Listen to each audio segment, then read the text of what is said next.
Quality వచ్చేసి the best ఉంటుందండి. Quality colour quality the బెస్ట్గా ఉంటుంది. ఇందులో ఎల్లో కలర్ ఉంది, బ్లాక్ కలర్ ఉంది, వైట్ కలర్ ఉంది. కరిజ్మా ఓన్లీ సాయి కంపెనీ మాత్రమే ఉంది. చాలా వరకు కస్టమర్స్ ఏదో ఆన్లైన్లో చూసేసి మిగతా వాళ్ళకు మహారాష్ట్ర, పూణే, ఢిల్లీ వాళ్ళకు పేమెంట్ కొడుతున్నారు. పేమెంట్ కొట్టాక బ్లాక్ లిస్ట్ పెడతారు. చూసుకొని మీరు పేమెంట్ కొట్టేసేయండి.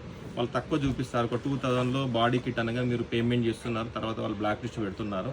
మనది అలా ఉండదు, జెన్యున్గా ఉంటుంది. 9 star bike part super depot. వెనకాల టైల్ ప్యానెల్స్ అండి. వెనకాల టైల్ ప్యానెల్ ఉంది, సైడ్ ప్యానెల్ ఉంది, వైజర్ గ్లాసు. టోటల్ మీకు సాయి కంపెనీలో visor part front left right, పైన visor glass, next side panels, వెనకాల టైల్ ప్యానెల్. రఫ్గా ఈ ఎల్లో కలర్ వచ్చేసి 5750 రూపీస్ ఉంది. ఇందులో మీకు డిస్కౌంట్ వస్తుంది, బట్ కలర్ బట్టి కూడా కాస్ట్ ఉంటుంది. యావరేజ్ మాత్రం సేమే ఉంటుంది, వైట్, ఎల్లో, బ్లాక్. నెక్స్ట్ వీడియోలో మళ్ళీ కలుస్తాము. బట్ మరీ చెప్తున్నా ఫ్రెండ్స్, ఫోన్ చేసి కొద్దిగా డిస్టర్బ్ చేయకండి ప్లీజ్. మీరు మెసేజ్ చేయండి, కొద్దిగా లేట్గా రిప్లై ఇస్తాను. మాకు సరిపోయే మ్యాన్ పవర్ లేక నేనే కౌంటర్లు ఉంటున్నా కాబట్టి మీకు సరిగా ఫోన్ లిఫ్ట్ చేయలేకపోతున్నాను. ఎవరు తప్పుగా అనుకోవద్దు. నెక్స్ట్ వీడియోలో మళ్ళీ కలుస్తాను.